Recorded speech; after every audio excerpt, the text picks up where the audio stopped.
The following portion of the Arizona Daily Mix is sponsored on behalf of Intuit Credit Karma by Gorvis Communications. Tax season is officially in full swing, which means it's time to get your financial plans in order. Joining us today is Intuit Credit Karma's consumer financial advocate, Courtney Alev. She's here to help guide you on the best ways to navigate this tax season, whether it's how to maximize your tax refund or tools you can use to file your taxes. Thank you so much for joining us, Courtney. Thank you so much for having me. All right, let's start. What can we be doing today to prepare for April 15th? We know that tax season can be really stressful. In fact, nearly 1 in 3 Americans says the idea of filing their taxes makes them want to cry. And we know many more people are procrastinating because they're scared of figuring out what they owe. So if that's you, I'm here today to tell you to stop procrastinating. Instead, what you want to do is get organized and make a plan. Grab that W-2, grab those tax forms that you might have received in the mail, any receipts that you need. Stack them all on your desk in a shoebox or put them in a folder in your inbox. That way, when you sit down to file your taxes, you're going to have everything you need. And don't forget, if you are expecting a tax refund this year, the earlier you file, the earlier you're going to get that refund. And if you're expecting a bill, you don't want to wait till the last minute because then you won't have time to prepare for how to pay it. So no matter where you are, we'd recommend that you get started as soon as you can. Courtney, I'm laughing that doing taxes makes us all want to cry, but I know it's not really funny. And a lot of us will procrastinate. Even if you know you're going to get a refund, sometimes we still just can't file. What if we miss the deadline? Life happens, and if you're worried already about making that April 15th deadline, don't panic. You can apply for an extension through the IRS by April 15th.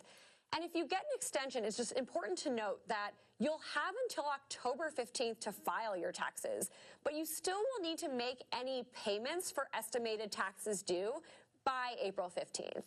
And if you or anyone you know lives in an area that's recently impacted by natural disasters, you might actually already qualify for an extension. So it's a great idea to check the IRS website for more information if that might apply to you. That is really interesting. I hadn't thought of that because, of course, so many people have been affected by the fires in California, for example. Speaking of refunds, how should we be thinking about refunds? The refund is such an important moment for so many Americans. We know that 37% of people depend on that tax refund to make ends meet. And so my #1 piece of advice for the refund is to make a plan for it and not let it burn a hole in your pocket. It's so easy to use it to splurge, especially if you're living paycheck to paycheck. But my rule of thumb is to put 10%, maybe 20% maximum towards something fun, treating yourself, treating your family. But then you can use the majority of your refund to really supercharge your financial goals for 2025. That could mean paying down high-interest credit card debt, which could really save you money in interest if you're making those payments. Or maybe you don't have an emergency fund and you're not building that safety net for life's unexpected emergencies.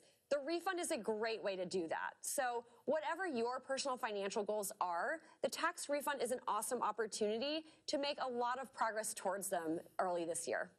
So have a little bit of fun, but then put the bulk of the refund towards an emergency fund, towards savings.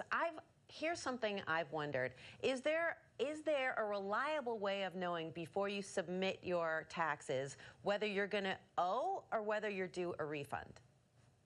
Yeah, there are a lot of free online tools, such as through Credit Karma or TurboTax, that can help you estimate if you're going to get a refund or if you're going to owe a bill and about how much that's going to be. And a lot of people don't know about this, and it is a great idea to spend a few minutes doing this before you file, because then you can either make a plan for that refund or you can make a plan for how you're going to pay that tax bill and not be surprised by a big bill on the day you're actually filing your taxes. Nobody likes that kind of surprise. Where can our viewers go for more information? They can download the Credit Karma app or go to creditkarma.com. Thank you so much, Courtney. Thank you for having me. The preceding portion of the Arizona Daily Mix was sponsored on behalf of Intuit Credit Karma by Gorvis Communications.